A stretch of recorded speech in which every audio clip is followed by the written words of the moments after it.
Hello, this is a very short wrap up for the last book in Jack Vance's Planet of Adventure compendium.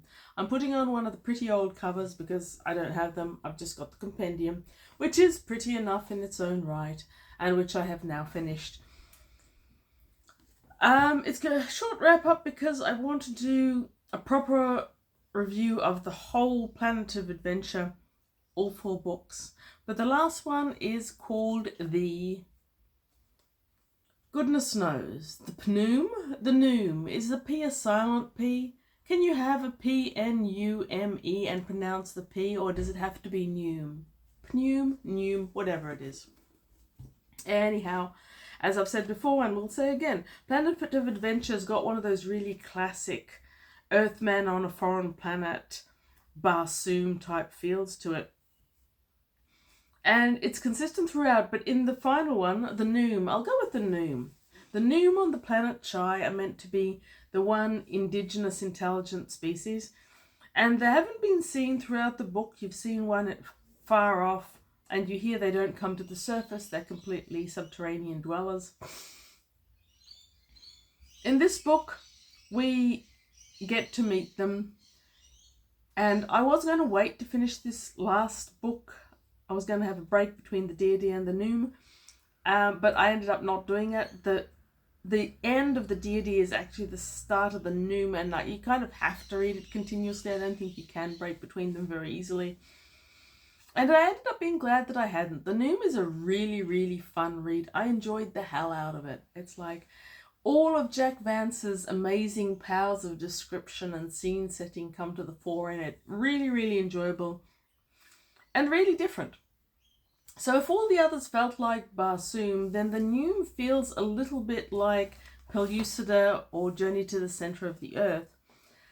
But the thing it really did remind me of later on was one of the Narnia books. Like, I know that a lot of people have got opinions about the Narnia books. I grew up on them. I love them. I don't see them particularly as Christian propaganda, which apparently a lot of people do. And one of the scenes in there is in Prince Caspian, when Eustace and Jill, the 2 English kids, go looking for the lost Prince Caspian. Prince Rillian? Not Prince Caspian. Prince Caspian's son, who's been stolen under the earth. They have to go deep, deep under the earth. And in the Pnume, we go deep, deep under the earth. When Adam Reith is carried off by people who are procuring things and have just procured him in a sack to be taken to the Pnume. What exactly they want him for, you don't find out till much later in the story, and I'm not going to mention it now. But he is hauled down, he estimates 100 feet into the caverns, and then, being Adam Reith, and he is our hero, so he escapes from the sack. And he lurks around. He eventually takes one of the Pnume's mankind servants as a captive, and he captures an important book, and he escapes. But all the journeying through the caverns, including this long, surreal voyage on a barge on subterranean lakes and rivers, it all feels very, very Journey to the Center of the Earth.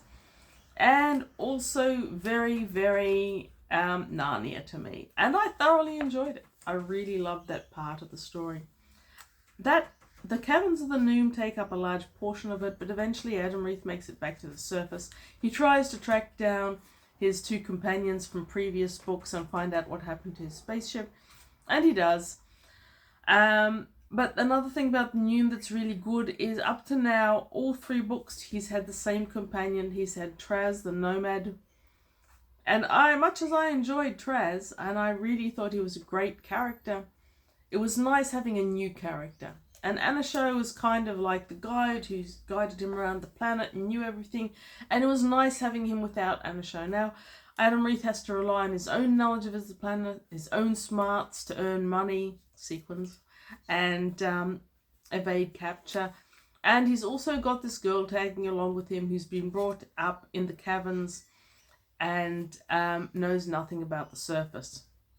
So the Pnume a worthy final book with a good ending to Planet of Adventure by Jack Vance, which I will review as a whole, but I felt I kind of had to at least say something about the Pnume right now, because I'm moving on to another book, and I know from previous experience the new book is going to sort of erode, shall we say, the initial feeling of the Pnume, which was a very, very positive one. I was surprised at how different it was to the previous three, at how much I enjoyed it, and, well, none of them are really insightfully different. They're all adventure by Adam Reith, our hero, on another planet, but for all that, it managed to bring in fresh elements to this story, and I realized that Jack Vance has done that in every single one of these Planet of Adventure books.